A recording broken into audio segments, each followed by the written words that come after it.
Bismillahirrahmanirrahim. Assalamualaikum warahmatullahi wabarakatuh. Nama saya Muhammad Nazrin bin Abdul Rahman dari RAP 10202E. Dan hari ini saya akan mewakili kumpulan saya untuk membentangkan slide CTU 152 yang bertajuk Konsep Falsafah dan Etika Terhadap Alam Sekitar menurut pelbagai peradaban dan isu-isu yang berkaitan dengannya.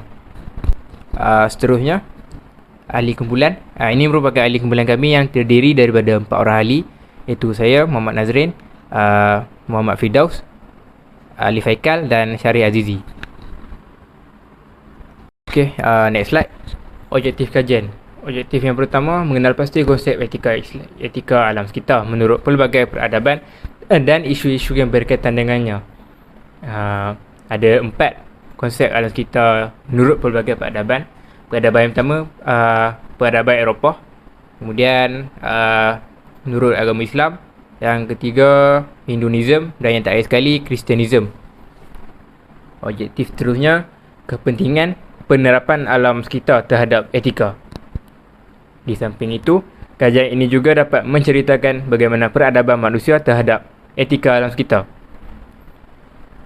Seterusnya, melalui kajian yang dibuat, kami dapat mengenal pasti faktor atau punca pencemaran alam sekitar yang melibatkan 3 pihak, iaitu pihak masyarakat, pihak kerajaan dan pihak swasta. Akhir sekali, langkah-langkah atau cadangan untuk mengekalkan kelestarian alam sekitar. Sama macam objektif tadi, itu melibatkan 3 pihak juga, masyarakat, pihak kerajaan dan pihak swasta. Assalamualaikum warahmatullahi wabarakatuh. Saya Ahmad Ali Faikal bin Muhammad daripada kumpulan 4 ingin menyambung daripada bahagian yang sebelumnya yang disampaikan oleh Nazrin.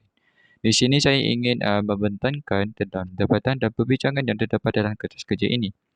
Dalam peradaban ini, terdapat perkara-perkara yang ingin kongsikan adalah tentang peradaban yang membicarakan konsep falsafah dan etika alam sekitar. Terdapat banyak peradaban yang dibicarakan dalam kertas kerja ini. Antaranya adalah peradaban Eropah. Seperti yang kita lihat dalam slide ini adalah peradaban Eropah. Pertama sekali, pada zaman dahulu, kehidupan manusia sangat bergantung kepada alam sekitar dan cara kehidupan manusia ditentukan oleh persekitaran. Manakala pada zaman kini, cara kehidupan manusia dan struktur alam ditentukan oleh manusia. Manusia boleh mengubah persekitaran melalui bantuan sains dan teknologi. Dan dibicarakan oleh Zorina Mahdi pada tahun 2006. Maksudnya di sini adalah manusia pada zaman dahulu sebelum teknologi lagi, mereka menggunakan alam sekitar untuk berbagai kelebihan seperti bercocok tanam, bertani, menternak binatang, begitu. Mereka menggunakan kelebihan yang ada untuk keperluan hidup mereka. Tapi manakala untuk zaman kini, mereka semakin memusnahkan alam sekitar demi kepentingan sendiri tanpa tidak terkawal. Sangat membahayakan. Selain itu, daripada peradaban Islam. Seperti yang kita lihat, Islam mempromosikan hubungan yang betul antara Tuhan, manusia dan alam sekitar sehingga orang tidak boleh mengabaikan tanggungjawab yang diamanahkan oleh Muhammad Zuhdi Marzuki dan Amin Saifuddin Ghazali pada tahun 2002. Seperti yang kita tahu ini, maksudnya adalah Islam agama yang indah. Di sini dapat lihat di samping dapat menjaga alam sekitar, hubungan manusia sesama Allah juga dapat terjaga dengan baik jika menjaga alam sekitar dengan baik. Next. Peradaban Hinduisme.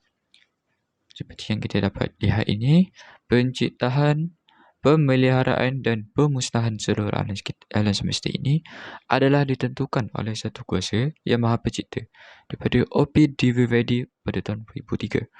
Dan itu, manusia merupakan satu bahagian daripada alam semesta.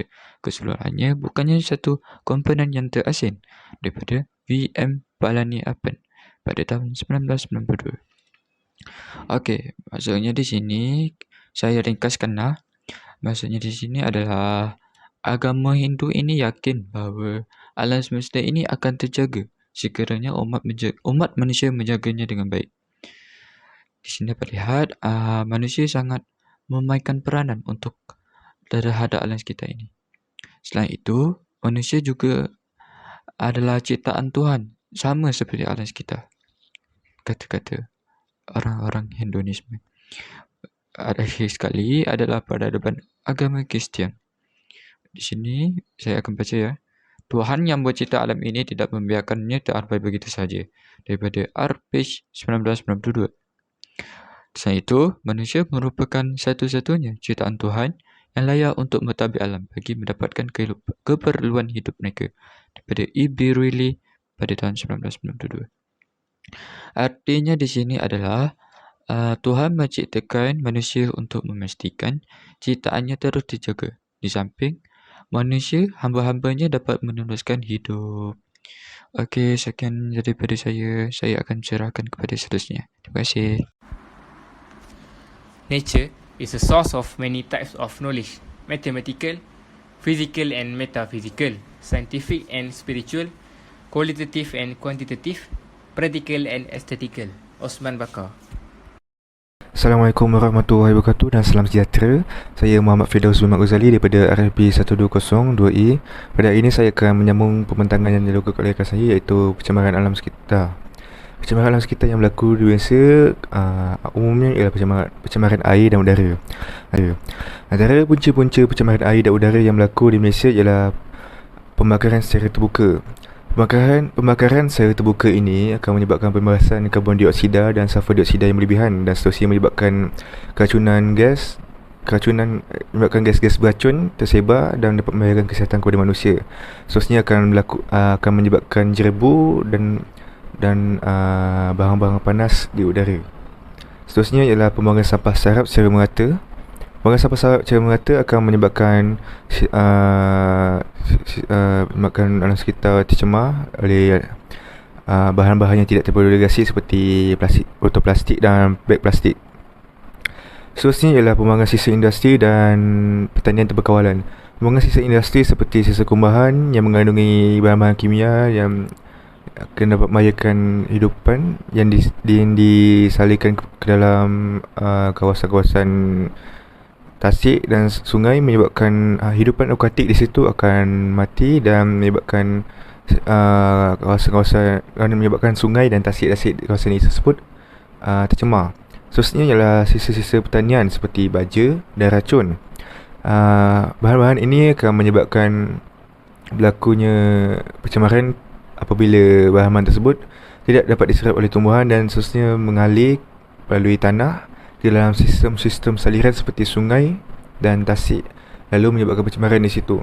Seterusnya ialah dasar atau penguatkuasaan undang-undang yang lemah. Dasar atau penguatkuasaan undang-undang yang lemah oleh pihak-pihak berkuasa akan menyebabkan mereka yang tidak bertanggungjawab leka dan seterusnya akan menyebabkan pencemaran alam sekitar ini akan terus berlaku dan tidak dapat diatasi. Selanjutnya ialah sistem saliran yang kotor dan tersumbat akibat pembuangan sampah akan menyebabkan air tidak dapat melalui saliran dengan baik. Seterusnya air yang tidak dapat melalui saliran dengan baik akan menyebabkan berlakunya bencana-bencana alam seperti banjir dan sebagainya. Seterusnya saya akan mentangkan tentang cadangan dan peranan untuk mengekalkan kelestarian alam. Pihak kerajaan dapat melakukan penanaman semula di tumbuhan di kawasan yang telah ditebang. Hal ini dapat mengurangkan hakisan tanah hakisan tanah disebabkan oleh pembalakan secara haram yang dilakukan oleh pihak-pihak tidak bertanggungjawab. Penanaman semula ini akan mengurangkan risiko hakisan tanah apabila tanah terdedah kepada hujan sangat lama dan akan mengatasi risiko-risiko untuk berlakunya tanah runtuh di kawasan-kawasan jalan dan cerun. Hakisan tanah yang berlaku juga akan menyebabkan pencemaran sungai dan air dan tasik apabila tanah-tanah yang terhakis akibat hujan tu mengalir dan seterusnya masuk ke dalam tanah dan masuk ke dalam sungai-sungai dan tasik, menyebabkan kawasan tersebut keruh dan menjadi cetek. Seterusnya, masyarakat juga dapat menyertai aktiviti gotong royong yang diadakan di kawasan-kawasan berdekatan. Hal ini akan mengurangkan pencemaran alam sekitar apabila plastik-plastik dan sisa-sisa sampah akan dapat dikutip dan menyebabkan, dan sisa-sisa sampah yang terdapat di saluran saliran juga dapat dibersihkan. Masyarakat juga dapat mengamalkan prinsip 3R, iaitu reuse, reduce dan recycle,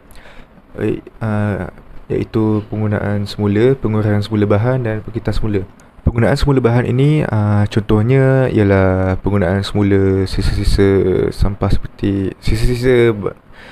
seperti botol plastik untuk jadikan bahan hiasan, dan juga tayar-tayar yang yang sudah tidak digunakan untuk menjadi pasu dan sebagainya. Seterusnya ialah reduce, iaitu penggunaan semula bahan, iaitu penggunaan bahan-bahan yang tidak terbiodegradasi seperti plastik sampah dan botol-botol plastik. Hal ini dapat dilakukan dengan mengadakan kempen-kempen seperti tidak membawa beg kertas ke pasaraya dan sebagainya untuk membawa barang-barang yang telah dibeli ke rumah. Seperti yang dilakukan oleh pasaraya-pasaraya berdekatan pada hari Sabtu dan Ahad untuk mengenakan bayaran kepada mereka yang menginginkan beg plastik untuk membawa barang. Seterusnya ialah pihak swasta juga dapat mengadakan ceramah atau aktiviti-aktiviti yang dapat menyedarkan generasi muda tentang kepentingan etika terhadap alam sekitar. Antara contoh ceramah dan kempen yang dapat dilakukan oleh pihak swasta ialah kempen alam sekitar dan ceramah-ceramah berkaitan keburukan dan kesan-kesan pencemaran terhadap alam sekitar dan manusia. Hal ini dapat dilakukan di sekolah-sekolah rendah, sekolah menengah dan institusi pendidikan tinggi agar dapat menyedarkan generasi muda akan pentingnya kelestarian alam sekitar ini dan kesannya terhadap manusia dan dunia. Hal ini pentingnya kelestarian alam sekitar ini agar dapat membina generasi yang akan menjaga alam sekitar dengan lebih baik, dan seterusnya alam sekitar ini akan dapat dikekalkan kelestariannya untuk pada masa akan datang. Itu sahaja daripada saya serahkan kepada pembentang yang seterusnya. Assalamualaikum warahmatullahi wabarakatuh. Saya Muhammad Syarif Azizi bin Muhammad Khalidi akan menyambung bahagian yang sebelum ini. Saya akan membentangkan kepentingan menjaga alam sekitar. Seperti yang kita tahu, tanpa pembangunan peradaban manusia tidak akan dapat meningkat maju. Akan tetapi, jika pembangunan manusia terus dilakukan tanpa mengambil kira kesannya terhadap alam sekitar, akan memberikan pelbagai kesan terhadap alam sekitar. Oleh itu, manusia perlulah mempraktikkan etika dan nilai-nilai murni terhadap alam sekitar, dan kesannya akan lahirlah masyarakat yang faham serta sentiasa mengutamakan etika terhadap alam sekitar. Terdapat pelbagai kepentingan menjaga alam sekitar berdasarkan kertas kerja ini. Antaranya ialah yang pertama, menjaga ekosistem bumi untuk generasi yang akan datang. Penerapan nilai-nilai murni terhadap alam sekitar yang diterapkan di dalam diri setiap individu akan menghasilkan kelestarian alam sekitar yang dapat dikekalkan untuk kegunaan masa yang akan datang. Implikasi dan bencana alam yang berlaku pada waktu ini berpunca daripada kesalahan dan sikap melampau manusia terhadap alam sekitar. Selain itu, banyak spesies flora dan fauna yang telah pupus akibat tindakan tamak manusia yang rakus untuk membolot sumber alam. Perkara ini akan mengakibatkan sumber alam yang sedia ada akan habis dan tiada lagi sumber yang dapat digunakan pada masa akan datang. Sebagai contoh, isu pembalakan haram yang kerap berlaku sehingga hutan-hutan digondolkan disebabkan kerakusan manusia untuk mendapatkan keuntungan, serta sumber kayu balak menyebabkan habitat-habitat hidupan liar yang hidup di kawasan tersebut terancam dan mengalami kepupusan.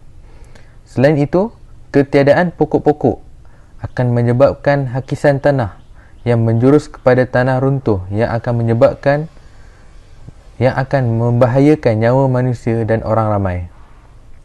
Perkara ini jika tidak dicegah dengan tindakan tegas dan segera oleh pihak yang bertanggungjawab dan pihak berwajib, akan menyebabkan kepupusan hutan pada masa akan datang. Seterusnya, menyebabkan pelbagai bencana alam sekitar yang akan berlaku khususnya di kawasan Malaysia. Kepentingan menjaga alam sekitar yang kedua ialah kemajuan peradaban manusia pada masa akan datang. Agama penting untuk membina sifat menghargai persekitaran dan alam sekitar. Rakyat Malaysia adalah masyarakat yang berbilang kaum dan agama.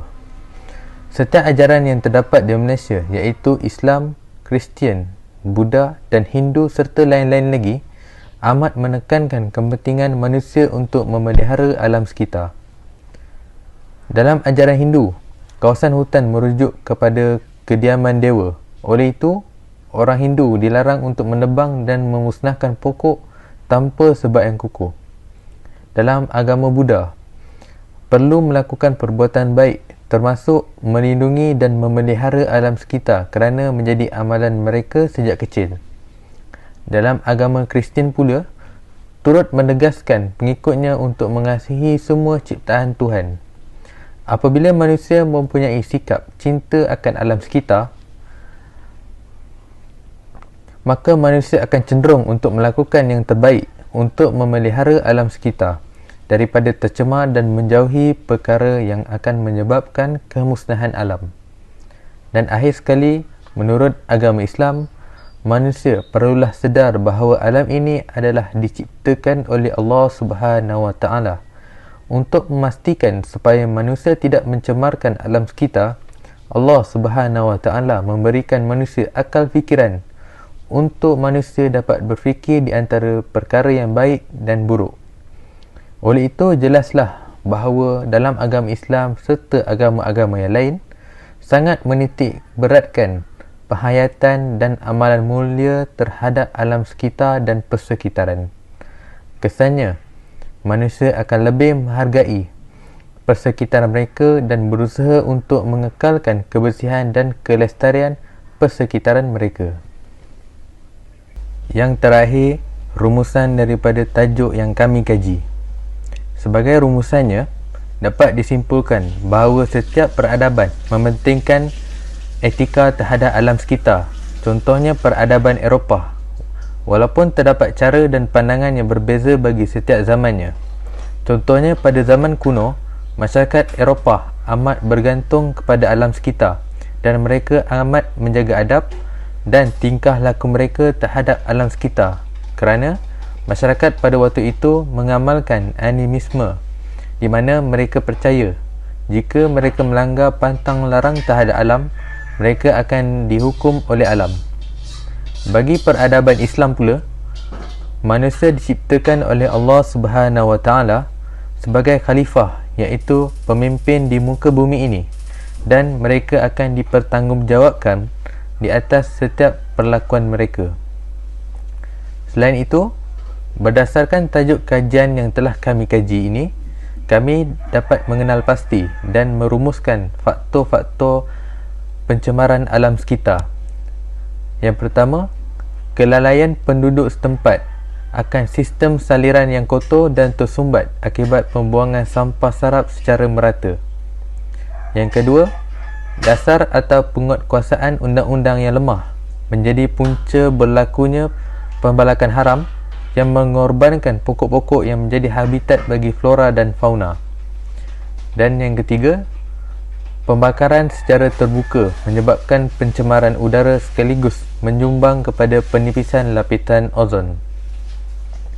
Dan yang seterusnya, kami juga dapat mengenal pasti pengaruh etika terhadap alam sekitar. Etika yang baik akan menyumbang kepada kelestarian alam sekitar, manakala sebaliknya, etika yang buruk dan rakus terhadap sumber alam akan menyebabkan alam sekitar tercemar dan musnah.